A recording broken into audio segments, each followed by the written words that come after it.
e fazer o exame para receber um ataque aí de vitamina D.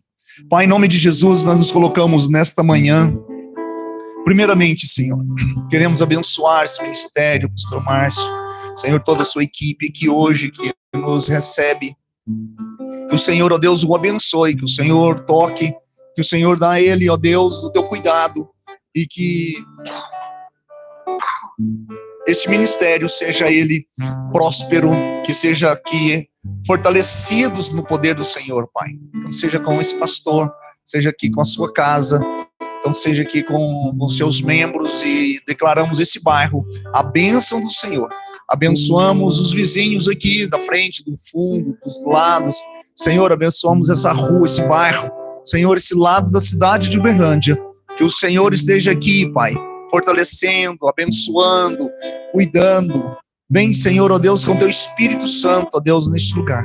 Que o Senhor, ó Deus, hoje aqui com os teus servos, tuas filhas, Senhor, em este momento de oração em que nós apresentamos não somente um lado da cidade, mas nós colocamos, ó Deus, toda a igreja de Uberlândia. Apresentamos, ó Deus, os pastores que hoje o Senhor sabe, conhece, que o Senhor, ó Deus, tem visto como é que eles estão nesse momento. Senhor, às vezes hoje estamos assintomáticos, nós estamos aqui hoje sem nenhuma situação do vírus nos tocando, mas que às vezes já está ali sorrateiramente chegando, mas que possa nos guardar, nos proteger, assim como Jesus nos disse, pedir ao Senhor que nos livre do mal, Pai. E nós te pedimos, Pai, livra-nos do mal, livra-nos, Senhor, dessa peste perniciosa. Senhor, que tu possas hoje fortalecer a imunidade do teu povo, dos teus filhos, tuas filhas. Senhor, que sejamos, ó Deus, hoje tocados, imunes, ó Deus, a esse ataque maligno. Que o Senhor, ó Deus, nos fortaleça. Que o Senhor, ó Deus, nos abençoe. Que seja no físico, na alma, no espírito. Que venha, Senhor, a tua presença. Que colocamos hoje o Humberto, o Hiroque, Senhor, Fabiano, diante do Senhor, que eles sejam hoje tocados, fortalecidos, traz hoje cura, Senhor, eu ordeno cura no nome de Jesus, e repreendo, ó Deus, essa enfermidade, repreendo o vírus, e declaro, se levante agora, e seja curado, em nome de Jesus, receba o fôlego, receba o sopro, receba, meu Deus, a tua mão, Senhor, este que queima e que desfaz toda a ação do mal. E hoje declaramos cura sobre o Humberto, o Hiroque, o Fabiano. Que o Senhor, ó Deus, os levante. Que o Senhor dá disposição. Que o Senhor dá força. Que o Senhor, ó Deus, dá a eles saúde. Em nome de Jesus. E toda a sua casa, todo o ministério, seja ele guardado. Em teu nome, em nome do teu Filho, do teu Santo Espírito, Pai. Amém, amém. Glória a Deus. Aleluia. Vamos, então, adorar o Senhor. Que Deus possa, juntamente aqui com o seu Espírito, conosco, em adoração e louvor. Amém?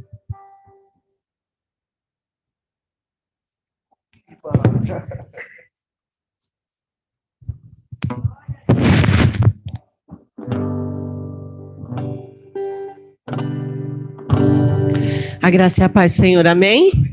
Glória a Deus. Que bom que vocês estão aqui. Obrigado pela presença de todos. Que Deus possa derramar sobre as nossas vidas, sobre as nossas casas, assim como o pastor falou, sobre aqueles que não puderam vir, amém?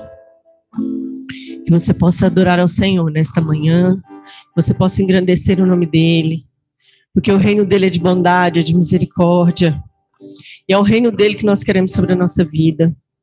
Seja feita a vontade dEle, não a nossa, a vontade do Senhor e não a nossa, no nome de Jesus, amém? Glória a Deus. Aleluia, Jesus. Santo é o teu nome, Senhor. Digno de toda honra, de toda glória e de todo louvor. Em nome de Jesus.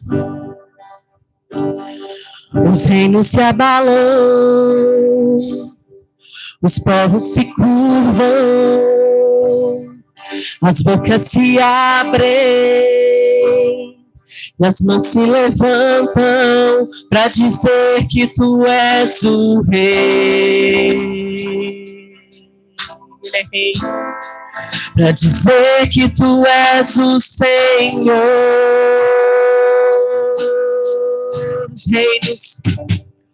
Os reinos se abalam, os povos se curvam, as bocas se abrem e as mãos se levantam para dizer que tu és o rei. Só o rei, só o Senhor, para dizer que tu és o Senhor. Para dizer que tu és o rei.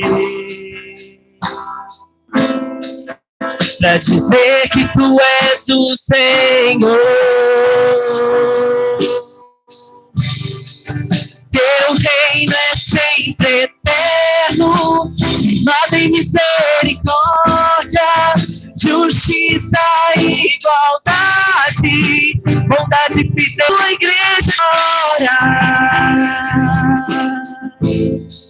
a tua igreja te adora. Teu reino é sempre eterno, nada em misericórdia, justiça e igualdade, bondade e fidelidade. A tua igreja te adora. A tua igreja te adora. Nós te adoramos, Senhor. Os reinos se abalam, os povos se curvam, as bocas se abrem, as mãos se levantam para dizer que tu és o rei. Para dizer que tu és o Senhor. Para dizer que tu és o rei.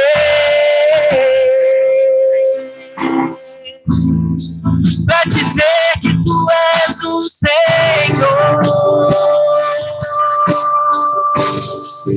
Teu reino é sempre eterno, firmado em misericórdia, justiça e igualdade, bondade e fidelidade.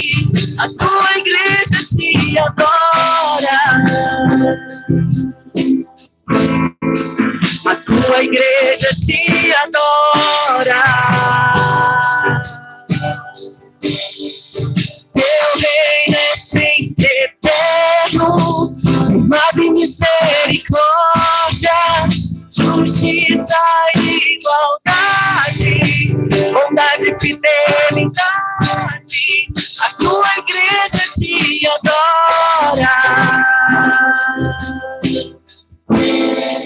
A tua igreja te adora. O reino do Senhor. Teu reino é sempre eterno, firmado em misericórdia, justiça e igualdade, bondade e fidelidade. A tua igreja te adora. A tua igreja te adora. A tua igreja te adora, Senhor, em espírito e em verdade. Em meio às dificuldades, em meio aos nossos problemas, em meio a tantas doenças, a tantas coisas, a tua igreja te adora, Senhor.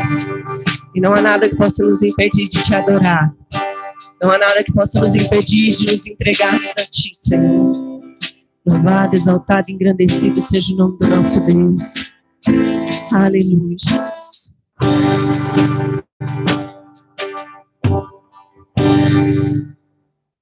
Aleluia, Jesus.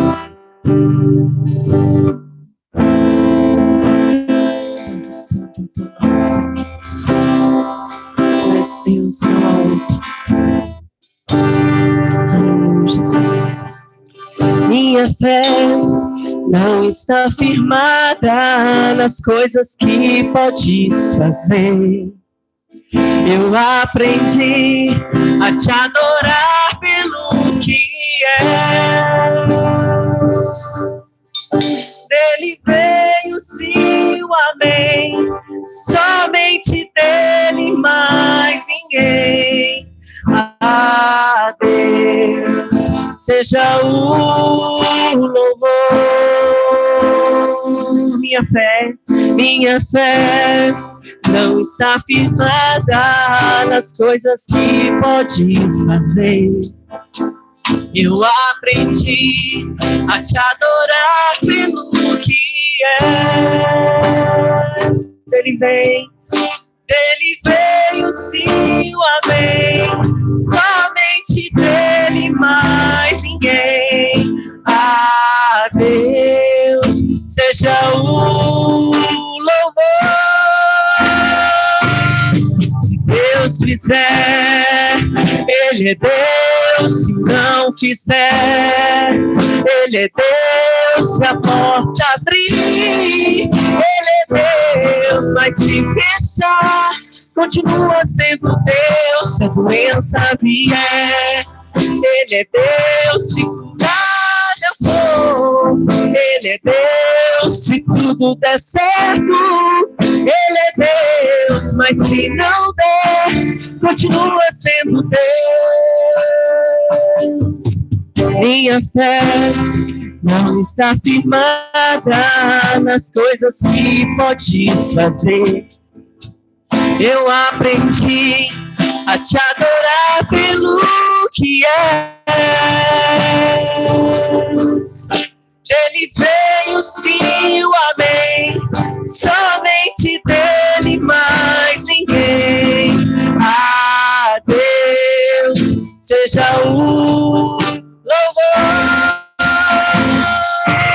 Se Deus fizer, Ele é Deus. Se não fizer, Ele é Deus. Se a porta abrir, Ele é Deus. Mas se fechar, continua sendo Deus. Se a doença vier, Ele é Deus. Se curar eu vou, Ele é Deus. Se tudo der certo, Ele é Deus. Mas se não der, continua sendo Deus. Eu não adoro pelo que Ele faz, eu adoro pelo que Ele é. Acho que houver, sempre será Deus. Eu não adoro pelo que, se eu adoro pelo que Ele é. Acho que houver, sempre será Deus. Se Deus quiser, Ele é Deus. Se Ele não fizer nada, Ele continua sendo Deus.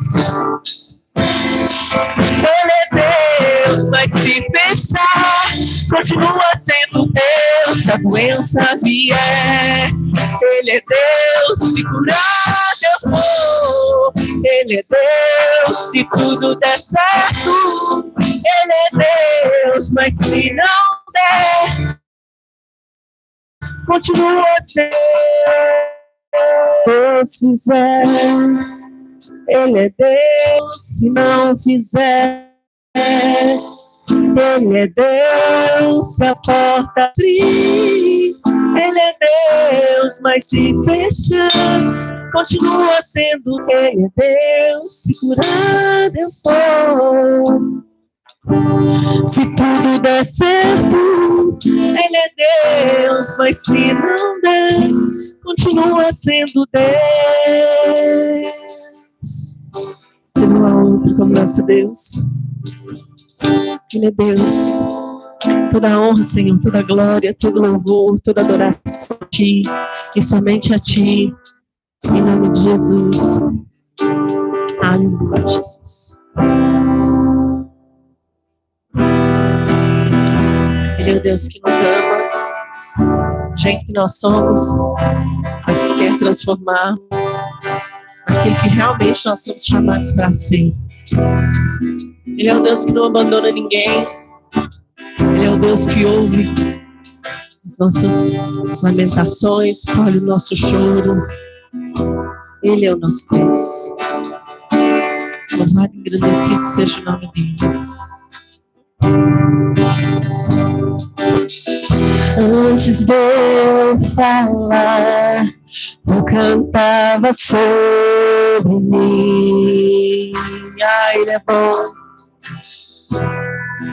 Tu tens sido tão, tão bom pra mim.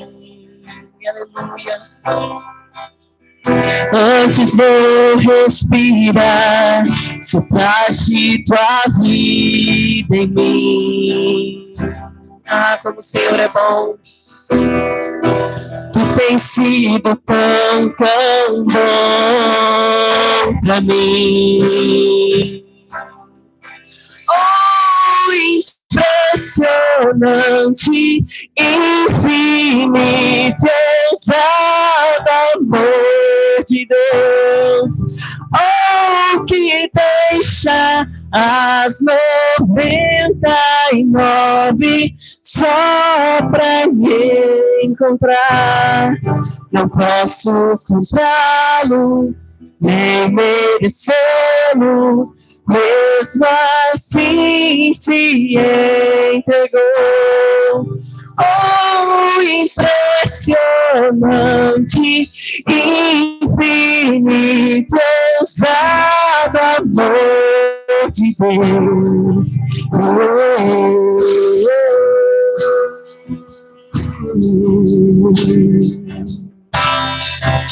Amor de Deus. Amor de Deus sobre nossas vidas.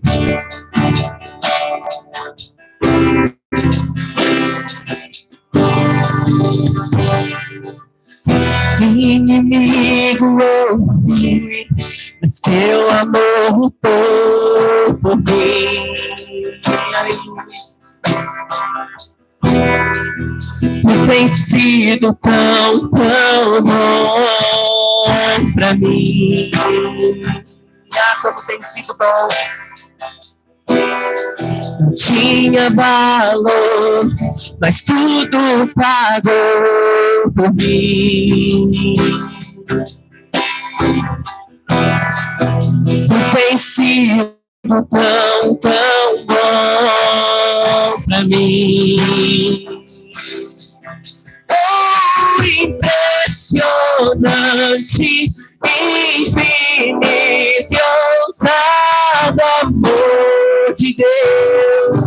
Oh, que deixa as 99 só pra me encontrar. Não posso comprá-lo, nem merecê-lo, mesmo assim se entregou. Oh, impressionante, infinito, ousado amor de Deus.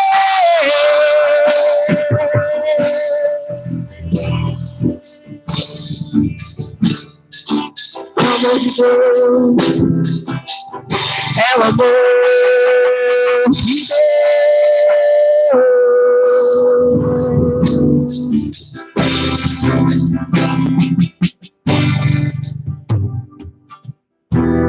Traz luz para sombras, escala montanhas pra me encontrar.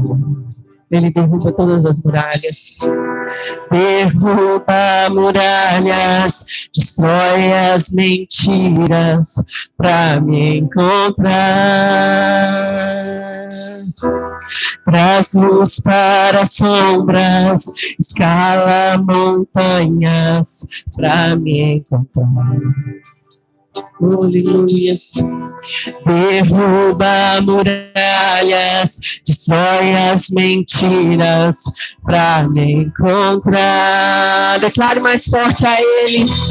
Traz luz para as sombras, escala montanhas pra me encontrar. Derruba muralhas, destrói as mentiras pra me encontrar. Ele traz luz para as sombras, escala montanhas pra me encontrar.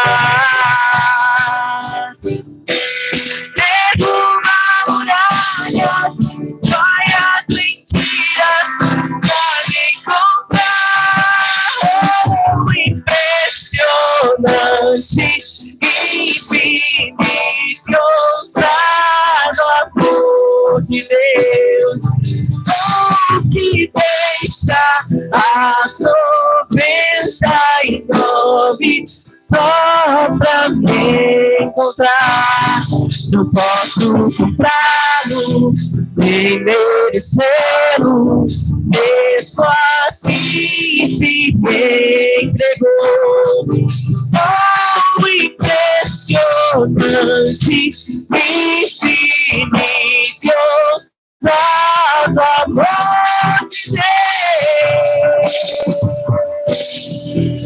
Deus. Obrigada pelo seu amor, Senhor. Obrigada pelo seu amor, Senhor. Aleluia.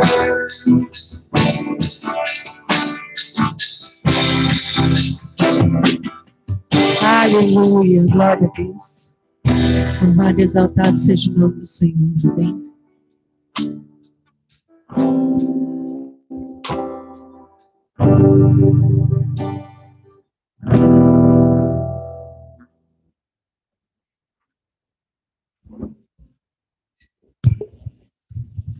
Amém. Pai do Senhor, para todos, para todas. Primeiro eu quero agradecer, né, assim, é um privilégio, na verdade, né, ter essa reunião aqui e a gente poder participar dela, né. Meu nome é Márcio, né, eu sou casado, tenho 3 filhos, uma das minhas filhas está aqui, que é a Isabelle, os outros ficou em casa dormindo.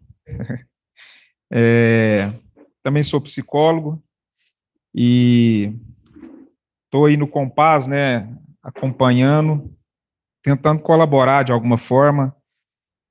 Eu acredito aí, ontem eu fui tentar puxar, mas eu não consegui lembrar quando que eu entrei, mas eu acredito que já deve ter quase uns 10 anos, né, que... Hã? Ah, ok. Sou novo, irmãos. Mas tem quase isso, né? Então já servi o Compás como suplente e agora estou com essa essa diretoria agora como segundo tesoureiro. E para mim, assim, é de fato um grande privilégio poder participar das reuniões, né? Ouvir a palavra, ouvir as ministrações, né? Que pastores, né? Mais experientes tenha poder congregar, né? A acrescentar na minha vida. Então, assim, eu sou muito grato a Deus pela oportunidade, né, que Deus tem me dado de poder fazer parte, né, desse Compás. Amém? Eu quero mostrar aqui rapidinho uns dados aqui, que na verdade, pode voltar lá, Isabelle. Isso aqui foi uma pesquisa que eu né, fiz logo no início da pandemia, né? Então eu joguei lá no grupo dos pastores. Então essa pesquisa aqui ela foi exclusiva ali praticamente dentro do grupo, né, dos pastores que a gente tem. E a gente teve uma adesão ali de 20 igrejas, né? Eu considerei ali 20 pastores, né, que responderam esse questionário. Então foi no início da pandemia sobre como é que estava a questão da igreja, né? Então eu falei assim, vou apresentar isso lá hoje. Ainda não joguei lá no grupo, né? Mas é só para a gente ter uma noção, né, do que foi acontecendo com nós, né? Então assim toda pesquisa ela pega uma amostra, né? Então aquilo ali é uma amostra daquilo que pode ter sido representado aí na cidade de Uberlândia, nas igrejas, né? Então passei o primeiro. Os que responderam nessa pesquisa aí, tá ali, né, na casa ali, se a gente pegar ali 40 mais 30, 70% ali está na casa de igrejas de até 200 membros, né, que fechou os pastores que responderam essa pesquisa. Então, só para a gente ter uma noção aí da quantidade de membros, né, que essa pesquisa ela pôde alcançar. Mais um. Então, foi feita a pergunta, como está sendo realizados os cultos, né? Então, a gente sabe que no início da pandemia, aqui na cidade, muitas igrejas fecharam, né? Mesmo a gente não sabendo direito se podia, se não podia, ficava aquele blá, blá, blá de cá, de lá. Mas, enfim, 70%, né, dessas igrejas aí disseram que só estavam com cultos online, né, ou seja, teve um outro número ali, né, presencial e online a gente teve ali 15%, então com isso aí a gente tira, né, por essa amostragem a gente vê que 70% aí das igrejas realmente fecharam, né, e ficou somente no modo online. Vai passar mais um? Realizavam cultos online anteriormente, ou seja, ficaram só online, cerca de 70%, e 60% não existia culto online. E cerca ali de 30% ali, sim, e de vez em quando 10%, né? Então, quer dizer, a gente teve que dar um arranque, né? As igrejas teve que dar um arranque aí, porque não existia culto online, né? Veio a pandemia e aí teve que dar um arranque nessa questão. Próximo. Pretende iniciar atividades online ou ampliar? 65%, né, que foi o maior ali, pretendia ampliar as atividades. Então, ou seja, das igrejas que não estavam, né, fazendo, 65% delas aí falou assim, não, eu acho que isso é importante e vão precisar ampliar. E quando a gente fala ampliar, a gente fala também pensar numa estrutura para isso, né, numa forma, né, de fazer isso, né, com qualidade. Mais um.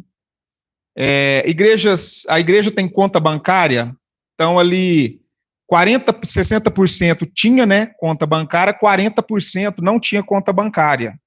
Então, assim, com o culto sendo online, a gente sabe que a dificuldade, às vezes, do irmão ir, né, para entregar uma oferta, um dízimo, ela ficou mais restrita. E aí, se as igrejas não têm essa conta bancária, né, a gente vai ver, passa aí para o próximo aí, a gente vai ver, então, que 80%, né, não quer dizer que esse seja o único fator, não ter uma conta bancária, mas 80% aí colocaram que teve queda, né, nas suas arrecadações. O objetivo, assim, dessa pesquisa, a gente sabe que a nossa geração, ela não viveu, né, está vivendo agora esse momento atípico, de fato, né. A gente pode falar lá na gripe espanhola, em 1918, a gente pode falar na Primeira, Segunda Guerra Mundial, né, onde o início, praticamente, da igreja no Brasil se iniciava ali. Então, a gente, na verdade, nós estamos, né, não acredito que tem alguém aqui, né, em 1918 ainda, né, aqui no nosso meio, mas nossa geração né, para frente, isso é Ubers, não, né? Mas a nossa geração não viu isso, né? Não viu as dificuldades que igrejas passou, os missionários passou lá atrás, né?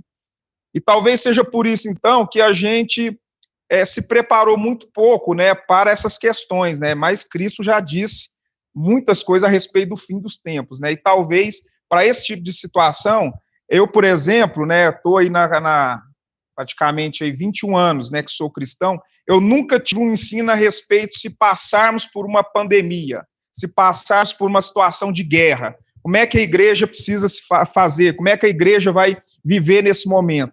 Então, talvez por isso que a gente ainda patina, né, em muitas coisas, porque a gente não se preparou para isso, né, para esse momento que Cristo deixou claro que iria acontecer, né, pestes, terremotos, né, e tantas outras coisas. Então, essa pesquisa foi, assim, para me fazer um pouco dessa reflexão, eu gostaria de compartilhar, né, essa pesquisa aí com vocês, faça aí, né, a sua conclusão dentro da sua igreja, né, dentro da sua denominação, o que talvez pode ser melhorado, né, ali não só na estrutura, né, quando a gente fala do culto online, mas também na questão do ensino, da preparação. Amém? Agora eu quero falar da palavra. Vamos orar, eu queria orar. Senhor, em nome de Jesus, quero te louvar, te agradecer, ó Deus, por essa oportunidade, por esse rico privilégio, ó Deus, cada pastor que está aqui, ó Deus, e que representa, Pai, essa cidade. Pai, no nome de Jesus, o Senhor possa falar ao nosso coração, derramar da tua graça e da tua misericórdia. Que o nosso coração, ó Deus, esteja disposto, ó Deus, a ouvir a mensagem do Senhor e que nós possamos ser uma terra fértil nesta manhã. Em nome de Jesus, amém. Amém. Essa palavra que eu vou trazer hoje, assim, de certa forma, é uma palavra, é uma mensagem que eu tenho tentado ministrar aqui na igreja, foi até o tema da última reunião de liderança que a gente teve aqui, e eu quero compartilhar isso com vocês, né? Eu quero, assim, que você entenda que é uma palavra que nós estamos ministrando aqui na nossa congregação, estamos meditando sobre ela. Então, é abrir um coração, né, para vocês que são pastores, para que possa entender, né, um pouco o que tem sido aí, né, a nossa caminhada, né, no nosso dia a dia. E talvez se eu fosse colocar um tema aqui, né, diante daquilo que a gente tem meditado aí, é sobre uma frustração com Deus, né, nós enquanto pastores. A gente sabe, irmãos, que a grande parte, né, das frustrações, ela vem diante das expectativas, né, que nós colocamos diante de uma situação. E quando essa expectativa ela não é alcançada, mais do que normal nós ficarmos frustrados. Então, é por isso que, às vezes, nós frustramos uns com os outros, né, porque nós criamos uma expectativa nos filhos, nós criamos uma expectativa no nosso cônjuge, nós criamos uma expectativa na igreja, nós criamos uma expectativa nos líderes, né, sempre nós estamos criando expectativas, e não é que a expectativa seja ruim, pelo contrário, a expectativa, ela te move, ela te faz caminhar, ela te faz ver um pouco além, a sua visão, ela amplia a partir da expectativa. Mas a gente precisa ver também o outro lado da expectativa, quando ela não é alcançada, né? E para um pastor, para uma pastora, né, quando essa expectativa, ela não é alcançada, como é que fica o coração desse pastor? Como é que fica o coração dessa liderança? Porque não é só uma expectativa, e talvez uma expectativa de mim, né, para com a liderança, de um pastor para com os filhos, de um com a sua casa, e assim sucessivamente. Talvez é uma coisa que é fácil da gente falar e da gente se comunicar, mas e frustrações quanto às coisas de Deus, quanto às respostas de Deus, quanto aos não de Deus? Talvez é mais difícil um pastor falar, eu estou meio frustrado com Deus. Eu vou te falar que eu estou meio, assim, frustrado com Deus. Talvez a gente não fale, mas porque às vezes a gente acha que, poxa, um pastor frustrado com Deus, eu vou te falar, então é o fim da caminhada. Mas eu quero tentar percorrer aqui e fazer a gente perceber que talvez isso não é uma exclusividade sua. Queria destruir uma cidade. E Abraão, então, ele fala com Deus, se tiver 50 lá, aliás, Deus fala para ele, se tiver 50 lá, Abraão, eu não vou destruir a cidade. Né, e Deus vai diminuindo a quantidade de pessoas. Abraão, se tiver 40, e parece que Abraão não vai ficando, né, confortável com aquilo. Abraão, se tiver 30, 20, 10. Eu fico pensando, o coração de Abraão com relação a Deus, né, ou seja, Abraão parece que tinha mais amor por aquelas pessoas do que o próprio Deus. Parece que Abraão estava mais interessado no povo do que o próprio Deus. Por fim, o que aconteceu? Deus ele foi lá e destruiu a cidade. Poxa, como é que Abraão chega então e fala, poxa Deus, mas não estou te entendendo, hein?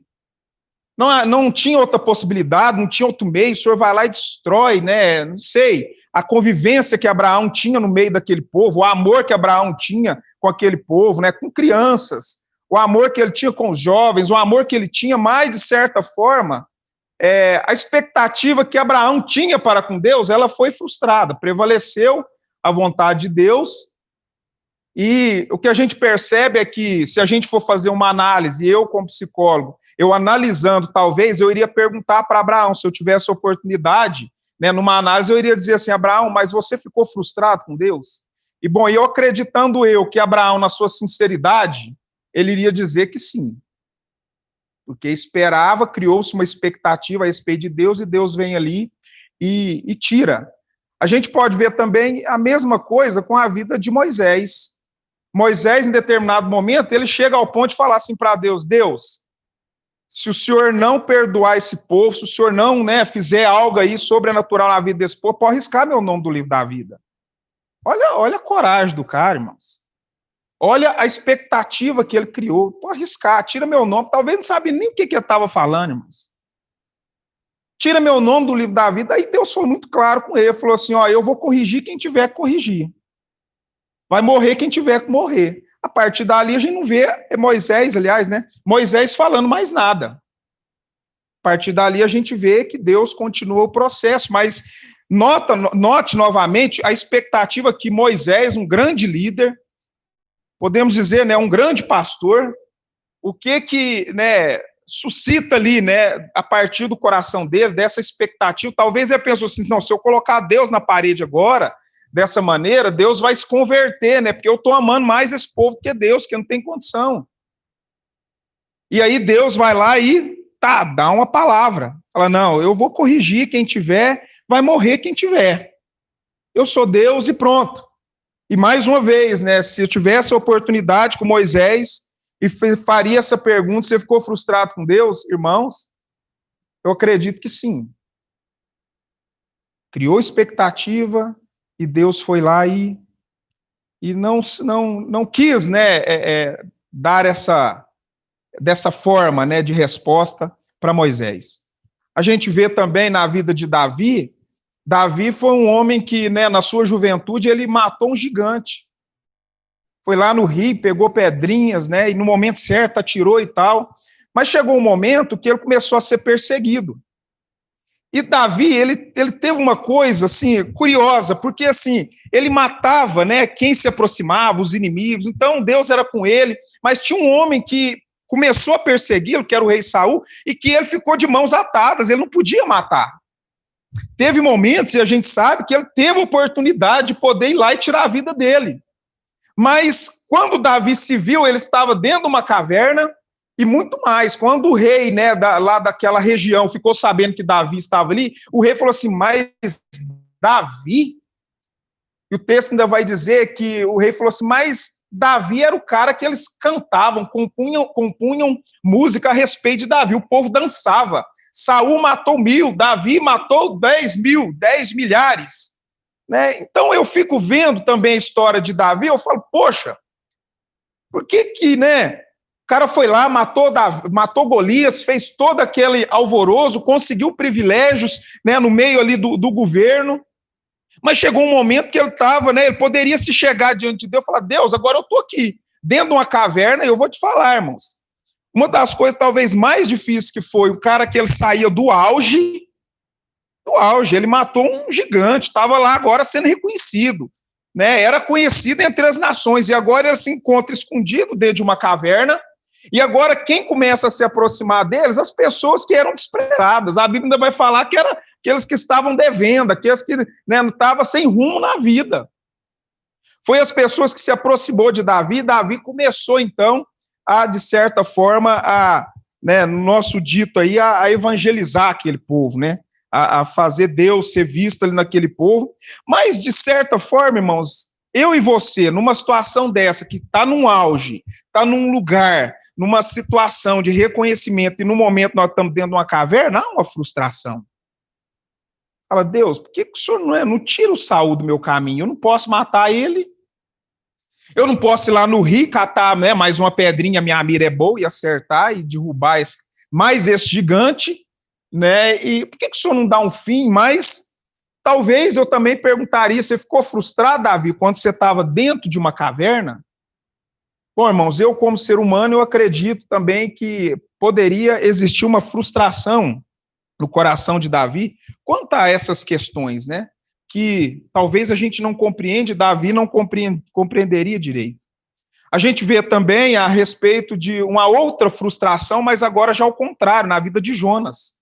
Né? Deus, ele manda ele ir até uma cidade pregar, né, a palavra e falar para o povo se arrepender. Irmãos, tudo que um pastor queria aconteceu com Jonas, porque ele pregou e o povo começou a se arrepender. Era o que todo pastor gostaria de ter, ué. Porque é o que nós encontramos com dificuldade hoje, nós pregamos o evangelho, e talvez seja a mensagem de Isaías, né? Quem deu crédito à minha oração? Quem ouviu a palavra que foi ministrada? Com Jonas, irmãos, essa palavra não coube, porque o povo estava se voltando, mas acontece todo o oposto, né? Deus, então, passa a ter misericórdia do povo, e não destrói o povo. E aí chega ao ponto de Jonas dizer assim, Deus, tira minha vida. Frustração. Ele frustrou com quem? Com o povo? Ele frustrou com Deus. Falou, Deus, tira minha vida, porque eu já entendi que o Senhor é um Deus de misericórdia, eu sabia, o meu temor era esse, e o cara ficou frustrado. Esse pastor ficou frustrado. Esse missionário ficou frustrado. Tem, né, tava tudo para dar certo, e o cara vai e fica frustrado, né? Com a pessoa de Deus. Deus, tira minha vida, porque eu penso também um pouco a respeito de Jesus, né? Jesus é a nossa referência, né, de vida. É o nosso Deus, é o nosso Senhor e o nosso Salvador. Mas eu tenho uma ideia a respeito de Jesus, né, e o que eu tento, assim, estudar um pouco nesse sentido, a respeito do desenvolvimento de Jesus. Eu tenho para mim que Cristo, e a Bíblia fala isso, né, que ele ia crescendo em estatura, graça e conhecimento. Então, a partir daí, a gente tem uma certa explanação de que Cristo ele foi se desenvolvendo, né, a respeito da vida. Porque, às vezes, a gente, né, tem na nossa mente que Cristo, ele, talvez ali na sua idade adulta, ele já tinha toda a compreensão a respeito daquilo que iria acontecer. De certa forma, a gente pensar assim, a gente dá essa certa autonomia, né, na pessoa de Cristo, né, essa certa autoridade na pessoa de Cristo, que, né, com a sua idade adulta, na sua fase adulta, ou, né, próximo ali da sua morte, ele já tinha todo o conhecimento que a gente imagina que ele teria. Mas também, de certa forma, fica difícil a gente imaginar um Cristo ali na sua fase da infância, né, talvez os primeiros anos, né, e um Cristo com uma mentalidade de adulto sendo amamentado. Então, da mesma forma, fica muito difícil a gente, né, tentar imaginar isso, um Cristo sendo amamentado por Maria, mas com a cabeça de adulto, com a cabeça e uma consciência de que tudo aquilo que ele ia fazer. Então, eu tento pensar num Cristo, num Salvador, que ele foi se desenvolvendo, né? E quando a gente percebe, então, esse Cristo se deparando com alguns dos discípulos, como, por exemplo, com Pedro, né, que Pedro vai lá, nega ele, né, em outro momento, Pedro vai lá, corta a orelha do soldado, né, e Cristo vai lá, precisa, né, curar a vida daquele homem. Quando Cristo, ele, né, mesmo depois de ressuscitado, ele encontra, né, percebe lá, né, que Tomé, ele queria ver, né, os buracos na mão, né, então, ou seja, parece que Cristo, de certa forma, ele poderia dizer assim, poxa, mas foi esse povo aqui mesmo, Deus, que o Senhor preparou para mim? Foi esses discípulos mesmo aqui, né, que parece que na mesma hora, assim, que o trem está andando, e agora nós juntamos uma multidão de gente, e agora nós temos a oportunidade de pregar o evangelho, e esse está querendo que eu mando o povo embora? Eu estou precisando fazer um milagre aqui agora, eu vou fazer um milagre, vamos multiplicar os pães, os peixes, e aí parece que, né, os discípulos já não entenderam mais nada naquela hora, não, vamos despedir esse povo para eles ir embora. Então, ao mesmo tempo, né, que parece que tudo ia caminhando, de certa forma, parece que, né, os discípulos iriam contrapondo aquelas situações, e, de certa forma, né, nos leva aí vivendo a nossa vida.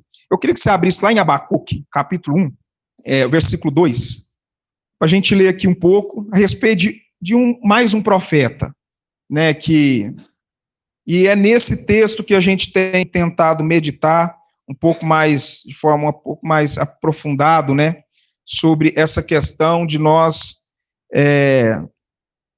frustrarmos, às vezes, com a posição de Deus, né? E aí diz assim Abacuque, até quando, Senhor, clamarei por socorro sem que tu ouças? Até quando gritarei a ti violência, sem que tragas salvação? Por que me fazes ver a injustiça e contempla a maldade? A destruição e a violência estão diante de mim. Há luta e conflito por todo lado. Por isso a lei se enfraquece e a justiça nunca prevalece. Os ímpios prejudicam os justos e assim a justiça é pervertida. Olha para você ver a conversa desse homem com Deus. Uma conversa franca, de certa forma, aparentemente apresenta uma certa frustração com Deus. até a verdade está sendo pervertida. Então é como que se, poxa Deus, como é que é? Não está vendo essa situação? Né?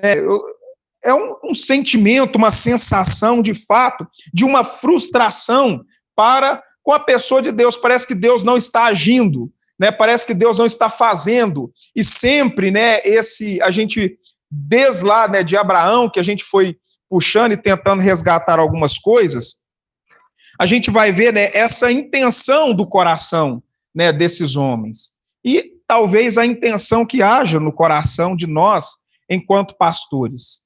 A gente vai ver no decorrer, se a gente for ler, a gente vê que Deus ele dá uma resposta para Abacuque, que aquilo teria um fim. Mas quando a gente vai lá no 3, né, Abacuque 3,17, aí Abacuque ele vai dizer o seguinte: mas mesmo não florescendo a figueira e não havendo frutos na videira, mesmo falhando as safras de azeitonas e não havendo produto de alimento nas lavouras, nem ovelhas no curral, nem bois no estábulo, ainda assim eu exaltarei o Senhor e me alegrarei no Deus da minha salvação. O Senhor, o soberano, é a minha força. Ele fez os meus pés como os dos servos e faz-me andar em lugares altos. Aí, irmãos, quando a gente vê tudo isso, alguns homens que, de certa forma, eles caminharam por esse caminho de uma frustração, diante daquilo, né, que eles imaginavam que Deus faria, aquilo que, né, eram as expectativas dele, a gente cai dentro de um texto desse, a gente se coloca, e a gente como pastor, a gente precisa, e eu acredito que esses homens, eles continuaram a caminhada deles, uma caminhada de fidelidade, uma caminhada e uma jornada de vida exemplar, que hoje para nós é exemplo, porque eles tinham isso aqui no coração. Eles tinham essa oração, essa fala de Abacuque no coração deles. Bom, que mesmo então Deus não sendo ou não realizando aquilo que era a minha expectativa, mesmo assim Ele é o Deus da minha salvação. E talvez isso, irmãos, é o que pode curar a nossa alma. Reconhecer que muitas coisas não vai ser da forma como a gente quer que seja. Em alguns momentos, Deus ele vai poder até conversar com a gente, se tiver 50, 40, por fim, se tiver 10. Nós poderemos nos frustrar. Vai ter momentos que ele pode simplesmente uma única palavra, como foi dito a Moisés. Não, eu vou fazer com quem eu tiver que fazer, vai ser assim e pronto. O que nós precisamos ter no nosso coração enquanto pastores, quando esses momentos de frustrações chegarem, irmãos, é talvez pronunciar isso no nosso coração. Mesmo que a figueira não floresça, que não haja fruto na vida. A sua expectativa é a ovelha no curral. A expectativa pastoral é sempre estar crescente, para Deus não é crescente. Para Abraão, permanecer com aquela cidade, né, era um ato de misericórdia. Para Deus, a visão dele era diferente. Então, nós, enquanto filhos, eu não vejo problema em nós dizermos para Deus que estamos frustrados em algumas coisas.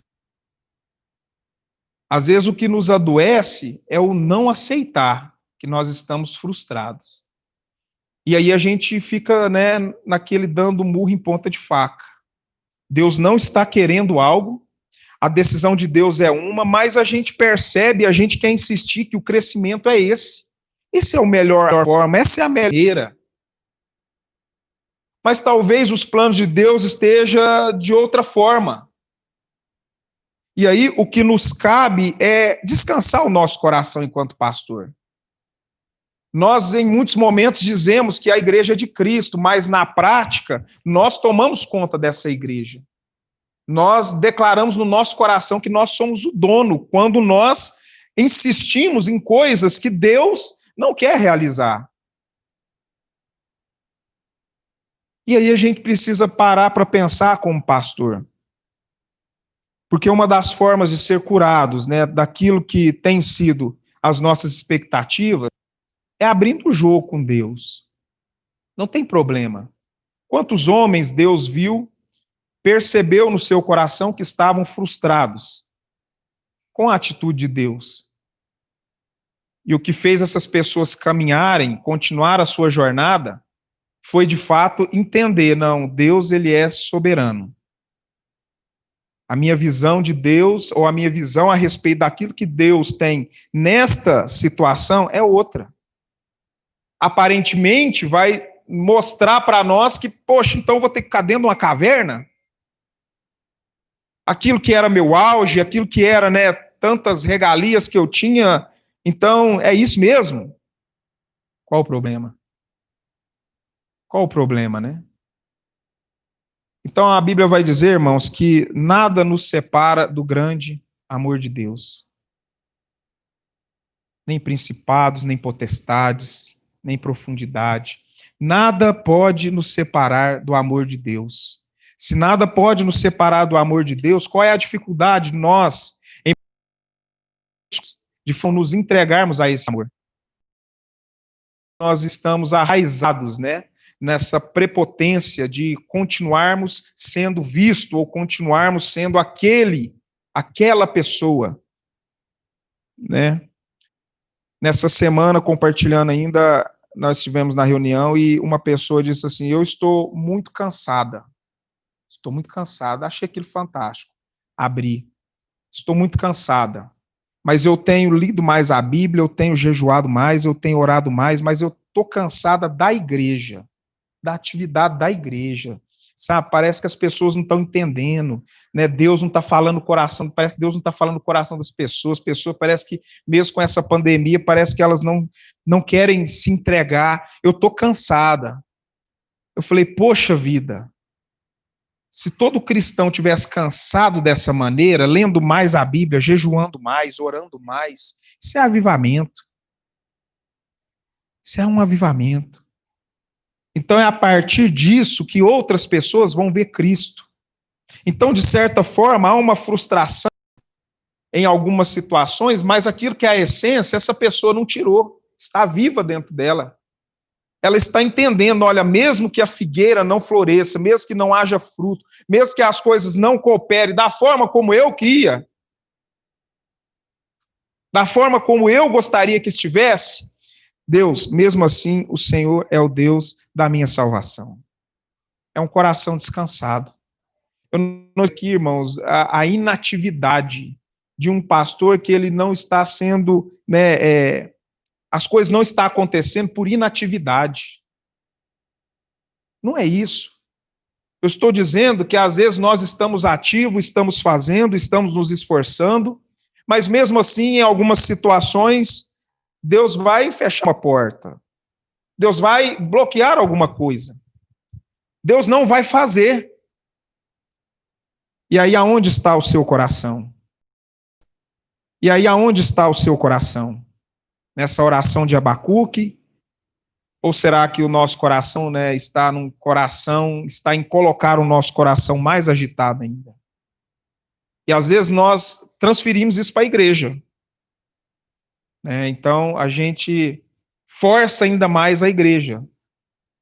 Muito cuidado, né? Muito cuidado, porque se nós estivermos num caminho errado, é preferível que a gente esteja a cavalo numa Ferrari. Se você estiver num caminho errado, numa Ferrari, irmãos, a hora que você descobrir que você está errado, você andou muito. Mas se você estiver a cavalo, o voltar mais rápido. Então, assim, eu não vejo em momentos esses homens, né, que a gente foi vendo aqui na Bíblia, uma relutância, né, quanto àquilo que eram as expectativas deles para com Deus. Pelo contrário, eles puderam, né, tiveram a oportunidade talvez de serem frustrados, mas recuaram. Recuaram. Que assim possa ser o nosso coração, coração de pastor. Coração que aprenda e exercite o recuar. Recuar também faz parte. Recuar no nosso entendimento, porque para Deus estaremos avançando. Amém? Eu gostaria, né, de deixar essa reflexão com os irmãos. Agradeço a oportunidade, mais uma vez, né, de estar aqui, né, e compartilhando, né, essa palavra e aquilo que a gente está meditando aqui nessa congregação. Nós, em alguns momentos, e nesse momento nós não temos visto muito daquilo que a gente gostaria de ver. E, de certa forma, o nosso coração, às vezes, ele frustra, fala, com Deus, estou frustrado com a liderança. Não, às vezes é uma frustração, poxa, Deus, mas estamos esforçando aí, estamos agarrados e tal, mas a coisa não está acontecendo. Nós precisamos ter o coração mais livre, né, para aceitar aquilo que Deus, né, talvez não queira fazer e continuar a nossa caminhada. Iremos reconhecidos como fiel nessas circunstâncias, nessas situações que nós somos reconhecidos como fiel. Então, Davi, ele pode ser reconhecido muito mais como um fiel quando ele abraçou aquela igreja que estava à mercê do caminho, né? Estava dentro de uma caverna e começou a juntar pessoas que ninguém ia. Poxa, aí é um cara fiel. Porque quando está no auge, tudo é mais fácil. Mas quando a gente, né, está ali na caverna, é mais difícil, tudo se torna mais difícil. E ali Davi foi fiel, mesmo sendo, né, de certa forma, frustrado, né, com a sua vida social, com a sua vida, né, para com as pessoas. Mas ele continuou caminhando e virou rei, né, e a gente sabe aí das histórias de Davi. Amém? Agradeço pela oportunidade, em nome de Jesus. Queria só fazer mais uma oração, juntamente com vocês, antes de passar para o Anselmo. Amém? Senhor, obrigado, Deus. Obrigado por poder compartilhar aquilo que tem sido, ó Deus, de certa forma, a nossa agonia, Deus. Deus, o nosso viver aqui nessa congregação. E eu quero dizer, ó Pai, que muitas vezes nós nos frustramos, ó Deus, com algumas coisas que nós esperamos a respeito do Senhor. Pai, nós queremos dizer, e eu quero dizer e confessar isso, que o melhor, ó Deus, é deixar o nosso coração na dispensação do Senhor, declarar essa oração, ó Deus, que Abacuque fez, que mesmo que não haja fruto na vide, Deus, o Senhor continua sendo o meu Senhor e o meu Salvador. Eu não irei recuar, eu profetizo isso na vida, Deus, de cada pastor aqui, que não haverá um Deus, mas pelo contrário, vai continuar sendo vigilante, perseverante, Pai, e seguindo a direção e o mandamento do Senhor. Se há alguém aqui, ó Deus, com o coração frustrado, ó Deus, diante da expectativa que criou, ó Deus, naquilo que o Senhor poderia realizar, Pai, nós queremos agora ser curados, ó Deus, pelo Senhor. Abrir o nosso coração, ó Deus, e depositar, ó Deus, as expectativas, ó Deus, que está no nosso coração, que talvez não é uma expectativa que o Senhor queira fazer na nossa vida, que talvez não é uma expectativa que o Senhor queira fazer na nossa vida, na nossa congregação, mas nós queremos depositar essas expectativas no Senhor, ó Pai. Nós temos muitas ideias, nós temos às vezes muitas iniciativas, nós às vezes recebemos muitas ideias e às vezes os nossos impulsos, nós queremos colocar tudo isso em prática logo já, mas às vezes, ó Deus, não é aquilo que o Senhor tem para o momento. Deus, em nome de Jesus, ensina o nosso coração, ó Deus, a ser um coração, Pai, aonde o Senhor agindo, ou o Senhor às vezes, ó Deus, frustrando, ó Deus, as nossas expectativas, que nós possamos continuar no Senhor. Estabeleça nessa cidade de Uberlândia pastores que sigam a tua vontade, Pai, que siga a tua vontade, Deus. No nome do Senhor Jesus, que nós oramos, eu oro e te agradeço, ó Deus, por essa reunião, por cada pastor aqui, ó Pai. Amém, ó Deus. Benção.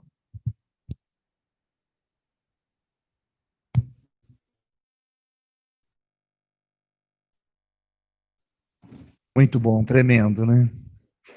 Isso é, de fato, que nos encontramos em muitos momentos. E a música que cantamos aí, né? Deus é Deus. Então, essa é a verdade. Às vezes a gente é conselheiro de Deus. A gente pensa que a gente vê mais do que Deus vê. A gente pensa que a gente sabe mais do que Deus sabe. Às vezes a gente, como pastor, a gente tem que administrar o macro, o todo da igreja, e algumas pessoas acham que você está enganado, você está errado. Você tem que administrar uma coisa que para aquela pessoa ela tomaria uma atitude em relação a pequenas coisas, mas em prol do maior, às vezes você tem que sacrificar o menor. E às vezes a gente não tem essa visão que Deus tem, a visão do macro. E a gente se limita, né, às minhas vaidades, a gente se limita às nossas vaidades, esse meu querer. Márcio, tremendo isso. Né? A gente, né, e por qualquer coisa, a gente fica chateado, magoado, né? Magoado com Deus. Já pensou? Que coisa? E é fato, homens como estes que você citou aí, tantos outros mais bíblicos, homens bíblicos, a gente vai encontrar esses indivíduos, ser humano. Né? Se Moisés, Abraão, Elias, e a gente vai aí, Abacuque, se eles, Jonas, se eles tiveram essas fases na vida, imagina a gente, como é que a gente não fica, oh meu Deus, Senhor, aquilo, por que foi aconteceu tal coisa? Asaf mesmo, né? Quase resvalei meus pés, né? Quase, na verdade, quase não. Ele foi um vacilão mesmo. A gente é um vacilão, né? E às vezes a gente se sente maior que Deus, né? Deus é Deus, e é isso mesmo. Né, e é bom que a gente se conforme com isso. Vai ser melhor para você, melhor para mim, melhor para todos nós. Né, estamos aqui para servi-lo, não para ele nos servir. Né, inversão de valores. Pois bem, e como servos e como estes que se apresenta diante de Deus, eu acredito que quando ele se estabelece esse momento de ofertar, ele está dando a nós justamente, como se estivesse assim, fica na sua aí, ó. Você é servo, e você está aqui para ofertar. Agora, é interessante, quando eu leio o texto de Eclesiastes, capítulo 11, versículo 1 ali, diz, lança teu pão sobre as águas e depois de muitos dias você vai encontrar. Como é que você pensa nesse versículo? Né? O que ele estava dizendo? Ele falou assim, faz uma poupança.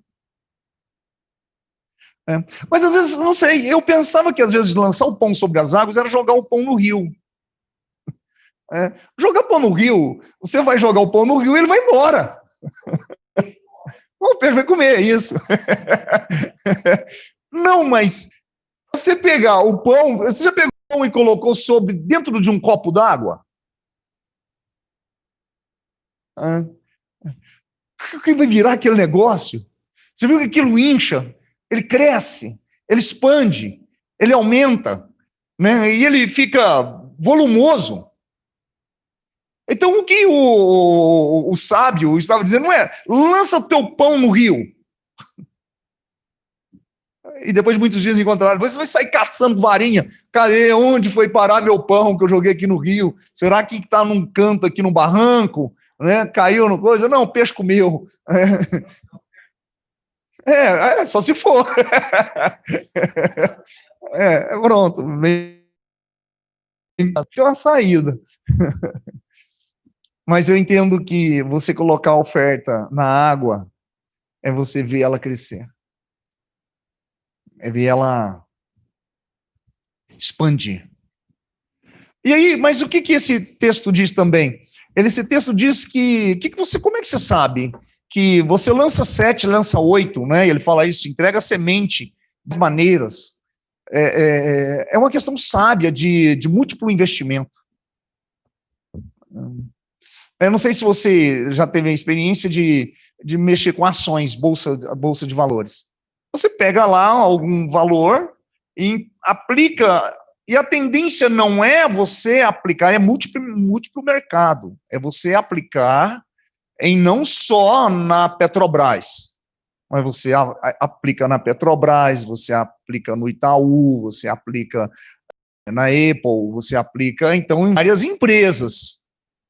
O que acontece? O mercado sazonal, ele sobe, desce, é volátil, e a coisa vai, e acontece que você pode não ter uma lucratividade tão grande na Petrobras, porque o petróleo caiu, não sei o quê, mas você, na Apple, empresa de tecnologia, a coisa avançou, lançaram um iPhone 20, né, e o negócio, você fala, ah, meu Deus, agora, né, e todo mundo acha que o iPhone é bacana demais, e todo mundo compra. Mas vai lá que o iPhone foi um tremendo prejuízo, o trem não funcionou, pegou fogo nas baterias, e a Apple leva um prejuízo danado, mas o petróleo está lá em cima, aí você está resguardado da Petrobras, e as ações da Apple caiu. Então, o que acontece? Quem é investidor sabe, e os antigos dizem que você não se coloca ovos na mesma cesta, né? Então, o que é? Porque se você tropeçar e cair, talvez uma cesta ainda permaneça em pé, ou inteira, e você não derruba todos os ovos e quebra todos os ovos. E quando a gente olha aqui para a palavra de Deus, de certa maneira é isso. Você faz investimento na obra de Deus. Você não investe só no seu ministério. Venho falando isso, assim, temadamente, né, com essa palavra, gente, vamos investir no Compass. Investe no ministério, às vezes, do outro. Né? E quantas vezes você já saiu da sua igreja para ir ofertar na igreja do outro? Passei na porta, achei interessante, vou fazer uma oferta ali. Sei, meio, Deus tem que falar demais. Mas esse momento é um momento da gente ofertar, o Compass, os ministérios da cidade, e, enfim, que a gente possa, nesse momento, fazer essa oferta.